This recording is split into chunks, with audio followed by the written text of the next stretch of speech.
Hello friends, எல்லாருக்கும் வணக்கங்க. கலாஸ் ரெசிபியில் இன்னைக்கு டேஸ்டியான மசாலா பன் எப்படி பண்ணுறதுன்னு பார்க்கலாம் வாங்க.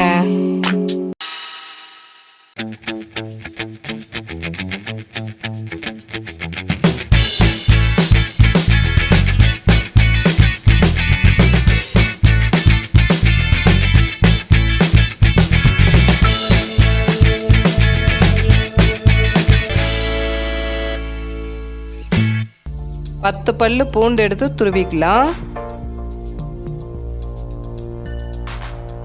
இதை அப்ராக்சிமேட்டாக 4 டீஸ்பூன் வெண்ணெயில் சேர்த்து நல்லா மெல்ட் பண்ணி வச்சுக்கோங்க. லாஸ்ட்டில் கொஞ்சம் கொத்தமல்லி இலை சேர்த்து நல்லா கலந்து விட்டுக்கலாம். இது இருக்கட்டும். அப்ராக்சிமேட்டாக 6 உருளைக்கிழங்கு எடுத்து வேக வச்சு எடுத்து வச்சுருக்கேன். கடாயில் கொஞ்சம் எண்ணெய் சேர்த்துக்கோங்க. எண்ணெய் ஹீட் ஆன உடனே 1/2 டீஸ்பூன் ஜீரகம் பொரிஞ்ச உடனே அப்ராக்சிமேட்டாக 20 பல்லு பூண்டு தட்டி எடுத்து வச்சுருக்கேன். அதை இது கூட சேர்த்து எண்ணெயில் நல்லா வதக்கிக்கோங்க. பூண்டு நல்லா வதங்கிருச்சு.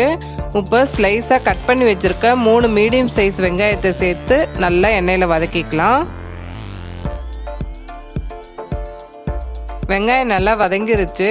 வேக வச்ச உருளைக்கிழங்க நசுக்கி விட்டு இதில் சேர்த்துக்கலாம்.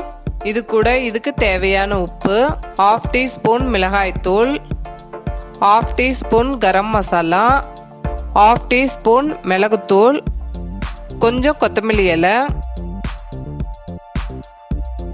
1/4 டீஸ்பூன் மஞ்சத்தூள், கொஞ்சம் பெருங்காயத்தூள் சேர்த்து இதை நல்லா கலந்து விட்டுக்கோங்க. மிளகுத்தூள் கண்டிப்பாக சேர்த்துக்கோங்க. இதுக்கு டேஸ்ட்டு ரொம்ப நல்லா இருக்கும்.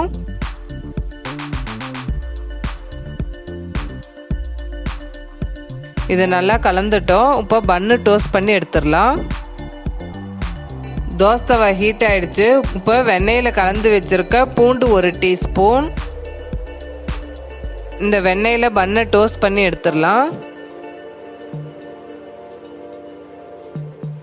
பன்னு டோஸ்ட் ஆனதும் ரெடி பண்ணி வச்சிருக்க உருளைக்கிழங்க இது நடுவில் வச்சு க்ளோஸ் பண்ணிடலாம். அவ்வளோதாங்க, டேஸ்டியான மசாலா பன் ரெடி. இது செய்யறதும் ஈஸி, டேஸ்ட்டும் சூப்பராக இருக்கும். இது ட்ரை பண்ணி பார்த்துட்டு உங்களுடைய கமெண்ட்ஸை எனக்கு ஷேர் பண்ணுங்க. இந்த வீடியோ உங்களுக்கு பிடிச்சிருந்ததுன்னா கலாஸ் ரெசிபிக்கு சப்ஸ்கிரைப் பண்ணுங்க. பெல் ஐக்கானை கிளிக் பண்ண மறந்துடாதீங்க.